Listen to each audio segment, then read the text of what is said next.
శాసన మండలి సభ్యులు దామోదర్ రెడ్డి గారు, అదే విధంగా వేదిక మీద చాలా మంది పెద్దలు, ప్రాణ సమానులైన వేలాది మంది కార్యకర్తలకు మనస్ఫూర్తిగా ధన్యవాదాలు తెలియజేస్తున్న మిత్రులారా, నేనెప్పుడు నాయకులకు చెప్తుంటా, నాయకులారా కార్యకర్తలు మనల్ని నమ్మి గుండెల్లో పెట్టి చూసుకొని భుజాల మీద మోసినప్పుడే మనం ఈ వేదిక మీద ఉంటాం, ఈ పదవుల మీద ఉంటాం, ఆ కుర్చీలలో కూర్చొని ఉంటాం. కార్యకర్తలే మనకు ముఖ్యం, వాళ్ళే శాశ్వతం, ఈ పదవులు కాదు అని చెప్పి పదే పదే నాయకులకు నేను ఎప్పుడు గుర్తు చేస్తుంటా. ఇవాళ ఈ వేదిక మీద నుండి 4 కోట్ల తెలంగాణ ప్రజలకు నేను గుర్తు చేయదలుచుకున్నా. ఆనాడు హైదరాబాద్ రాష్ట్రం నిజాంల నుంచి విముక్తి కలిగి రాష్ట్రం ఏర్పడ్డప్పుడు కాంగ్రెస్ పార్టీ పండిత్ జవహర్లాల్ నెహ్రూ గారు హైదరాబాద్ రాష్ట్రానికి మొట్టమొదటి ముఖ్యమంత్రిగా బూర్గుల రామకృష్ణారావు గారిని, ఈ పాలమూరు బిడ్డను ఆనాడు మొదటి ముఖ్యమంత్రిని కాంగ్రెస్ పార్టీ చేసింది. పాలమూరు జిల్లా ప్రజల ఆత్మ గౌరవాన్ని నిలబెట్టింది.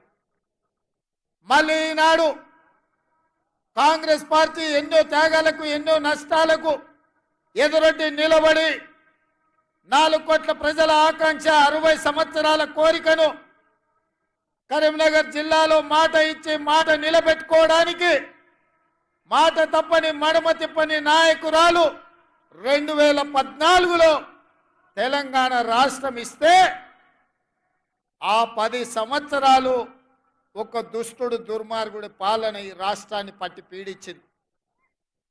ఇది గుర్తించిన తెలంగాణ ఉద్యమకారులు, విద్యార్థి నిరుద్యోగ యువకులు, అమరవీరుల కుటుంబాలు, దళితులు, గిరిజనులు, ఆదివాసీలు, మైనారిటీలు, మహిళలు, వేలాది లక్షలాది మంది విద్యార్థి యువకులు నడుం బిగించి ఈ తెలంగాణకు పట్టిన చీడ పీడను విముక్తి కలిగించాలి, మళ్ళీ ఇందిరమ్మ రాజ్యం తెచ్చుకోవాలని కదం దొక్కితే డిసెంబర్ 3 తారీఖు నాడు ఇందిరమ్మ రాజ్యం కాంగ్రెస్ పార్టీ అధికారంలోకి వచ్చింది సోనియమ్మ నాయకత్వంలో అని చెప్పి నేను మళ్ళీ చెప్పదలుచుకున్నా.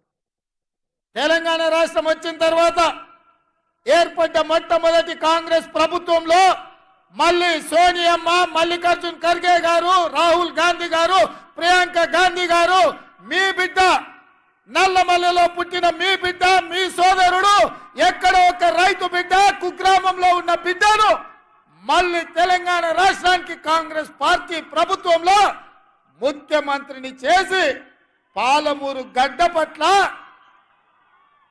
కాంగ్రెస్ పార్టీ విశ్వాసాన్ని, నమ్మకాన్ని, ప్రేమను పంచిందని చెప్పి నేను ఈ గడ్డ మీద నుంచి చెప్తున్నా. మిత్రులారా ఇవాళ ఆలోచన చేయండి. మా తాతలు ముత్తాతలు ముఖ్యమంత్రులు కాదు, మా తాతలు ముత్తాతలు లక్షల కోట్ల రూపాయలు నాకు ఇయ్యలే.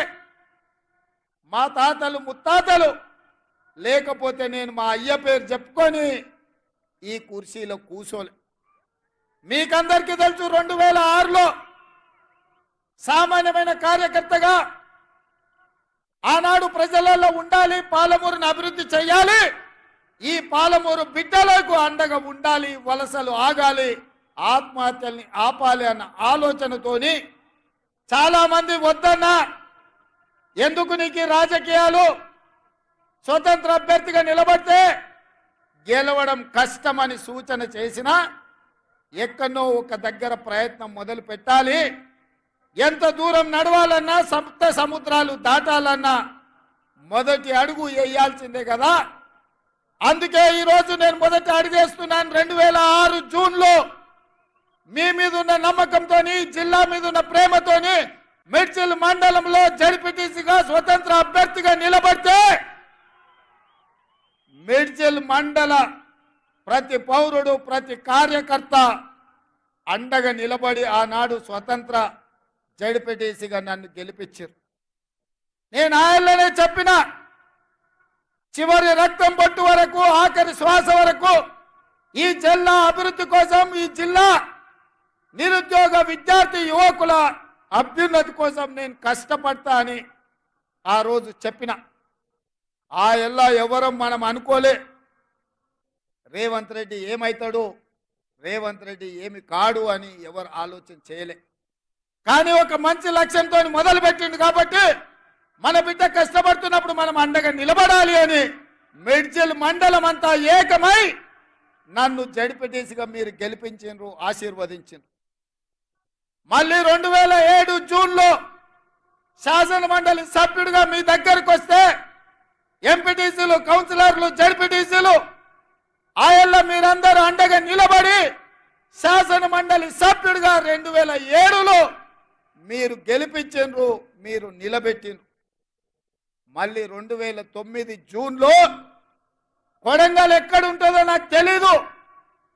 ఆనాడు పార్టీ పిలిచి బీఫామ్ రాత్రి 4 గంటలకు చేతిలో పెడితే దారెత్తుకుంటూ అక్కడికి వెళ్తే 14 రోజుల్లో 7,000 మెజార్టీతోని కొడంగల్ బిడ్డలు నన్ను ఆశీర్వదించి ఈ మొక్కను పెంచిండ్రు.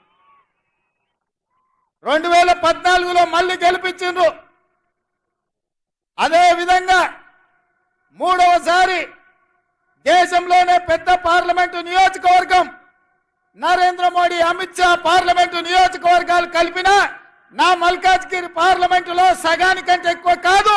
అట్లాంటి మల్కాజ్గిరిలో మీరందరూ మళ్ళా కష్టపడి పార్లమెంట్ సభ్యుడిగా గెలిపించారు. ఆ ఊపుతోని, ఆ బలంతోని సోనియమ్మ ఆనాడు కాంగ్రెస్ పార్టీ అధ్యక్షుడిగా నన్ను నియమించింది.